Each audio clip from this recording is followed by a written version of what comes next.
Hello दोस्तों, हमारे YouTube channel success life में आप सबका स्वागत है। दोस्तों, इस संपूर्ण विश्व में सर्वशक्तिमान ईश्वर ही है और उनकी इच्छा के बिना एक पत्ता भी नहीं हिल सकता है। यह बात समय समय पर सिद्ध हो चुकी है कि ईश्वर प्रत्यक्ष रूप से भले ही दिखाई न दे, लेकिन अप्रत्यक्ष रूप से वह इस संसार के कण कण में बसे हुए हैं। ये बात भी सत्य है कि हम में से कुछ लोग बहुत भाग्यशाली होते हैं क्योंकि उन पर ईश्वर की विशेष कृपा होती है और कुछ ऐसी शक्तियाँ उनके आसपास हमेशा विद्यमान होती है जो हर समय उन्हें सही मार्ग दिखाती है और हर मुश्किल में उनकी सहायता करती है। यही नहीं, यह ईश्वरीय शक्तियाँ कुछ ऐसे व्यक्तियों को चुनती है जो खुद भी सही मार्ग पर चले और दूसरे लोगों का भी सही मार्गदर्शन कर सके तथा उनकी सहायता कर सके। लेकिन हमें कैसे पता चल सकता है कि किन व्यक्तियों के पास अलौकिक शक्तियाँ हैं या कौन से व्यक्तियों पर ईश्वर की कृपा है? तो आपको बता दें कि हमारे प्राचीन ग्रंथों में कुछ ऐसे संकेतों के बारे में बताया गया है जिनसे हम यह समझ सकते हैं कि किन व्यक्तियों पर ईश्वर की कृपा तथा अलौकिक शक्तियाँ हैं। तो चलिए जान लेते हैं उन शक्तियों के बारे में जिसे जानकर आप समझ जाएंगे कि आप में कुछ अलौकिक शक्तियाँ हैं। तो दोस्तों, जिन व्यक्तियों के अंदर काम, क्रोध, ईर्ष्या, मोह, माया, लोभ तथा अहंकार जैसी भावनाएं नहीं होती, उन व्यक्तियों पर ईश्वर की विशेष कृपा होती है।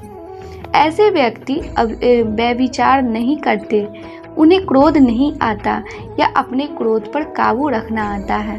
ऐसे व्यक्ति अपने मुख से कभी गाली गलौज नहीं करते। ऐसे व्यक्ति अपने मन में ईर्ष्या की भावना न रखकर दया और प्रेम की भावना से दूसरों से पेश आते हैं। ऐसे व्यक्ति संतोष वृत्ति के होते हैं, यानी कि उसे किसी भी वस्तु का अत्यधिक लालच नहीं होता है। उसे जितना प्राप्त होता है उसमें वह स्वयं को संतुष्ट मानते हैं। दोस्तों, यदि किसी व्यक्ति को सपने में कई बार मंदिर या उसके आसपास का परिसर दिखाई देता है तो शास्त्रों में ऐसे व्यक्ति को भाग्यशाली माना गया है। जिन व्यक्तियों को अपने सपने में ईश्वर का बार बार साक्षात होता है, उन्हीं व्यक्तियों के साथ ईश्वर शक्तियाँ जुड़ी होती है। भगवान ऐसे व्यक्तियों को कुछ विशिष्ट संकेत भी दे सकते हैं जिनसे वह व्यक्ति समझ सकता है कि अलौकिक शक्तियाँ हर कदम पर उसके साथ है। जो व्यक्ति अपने दैनिक कार्य से बचा हुआ समय ईश्वर की भक्ति, आराधना और नमस्कार में व्यतीत करता है और ईश्वर को सत्य मानते हुए उनकी अनुभूति करने में समर्थ होता है, वास्तव में उस व्यक्ति के आसपास एक ईश्वरीय शक्तियों का पवित्र घेरा होता है जिसके कारण उसे ईश्वर का आभास होता रहता है।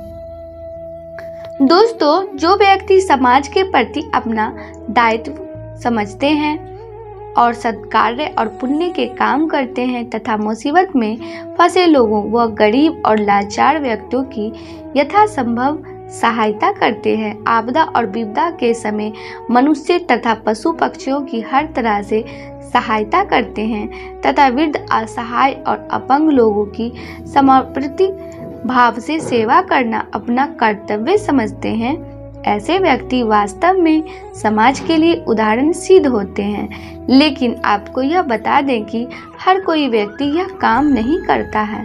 यह काम केवल वही व्यक्ति करते हैं जिस व्यक्ति के ऊपर भगवान की विशेष कृपा होती है, तभी उस व्यक्ति के अंदर ही ऐसे गुण उत्पन्न होते हैं। ऐसे व्यक्ति अंत में मोक्ष प्राप्त कर लेते हैं।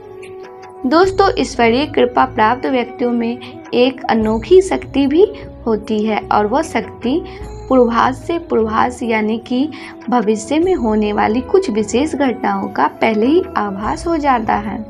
अगर आपको भी भविष्य में होने वाली कोई दुर्घटना या कोई अच्छी घटना के बारे में पहले ही अंदाजा लग जाता है तो आपके ऊपर भगवान की विशेष कृपा है।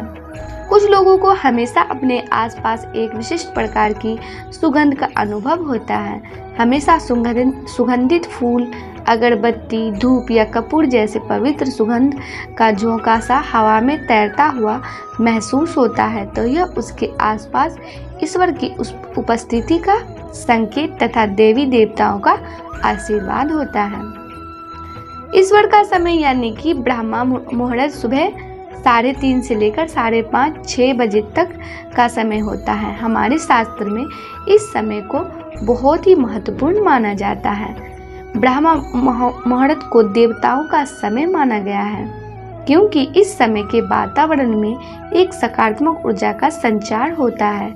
यदि किसी व्यक्ति की नींद प्रतिदिन ब्रह्मा मुहूर्त में अपने आप ही खुल जाती है और वह व्यक्ति अपने अत्यंत प्रसन्न चित्त से अपने नित्य कर्म से निवृत्त होकर ईश्वर की आराधना करता है और उगते हुए सूर्य को आराध्य देता है तो ऐसा व्यक्ति निश्चित रूप से ईश्वर की इच्छा का अनुसार ही ऐसा करता है। उसे ऐसा करने के लिए ईश्वरीय शक्तियाँ प्रवृत्त करती है, यानी कि ऐसे व्यक्ति पर भगवान की कृपा बनी हुई है। कई बार हम किसी मंदिर या धार्मिक स्थल पर भजन कीर्तन या कथा सुने जाते हैं। कितनी भी सुंदर भजन हो या कितनी भी अच्छी कथा हो, बीच बीच में हमारा ध्यान भटक जाता है और हम कभी अपने घर के विषय में, कभी अपनी किसी समस्या पर या फिर अपने आसपास बैठे लोगों का विचार करने लगते हैं। लेकिन कुछ लोग ऐसे होते हैं जो भजन कीर्तन या कथा सुनने में इतने लीन हो जाते हैं कि उन्हें किसी बात का होश नहीं रह जाता। उन्हें बस अपने आसपास पवित्रता का एहसास होता है और बहुत ही शुभ ध्वनियाँ सुनाई देती है। तो ऐसे व्यक्ति का साथ निश्चित ही अलौकिक शक्तियाँ दे रही होती है। जो व्यक्ति ईश्वर के चरणों में ही परम आनंद की अनुभूति करता है और ईश्वर भक्ति को ही वास्तविक आनंद मानता है, ऐसा व्यक्ति ना तो कभी दुखी रह सकता है और ना ही किसी को दुख दे सकता है। ऐसे व्यक्ति का मन और मस्तिष्क हमेशा शांत रहता है, जिससे वो कभी भी सत्य व सदाचार के मार्ग से विचलित नहीं होता या उसे ईश्वर से मिला एक विशेष आशीर्वाद होता है, जिससे वो समाज में हमेशा मान और सम्मान प्राप्त करते हैं।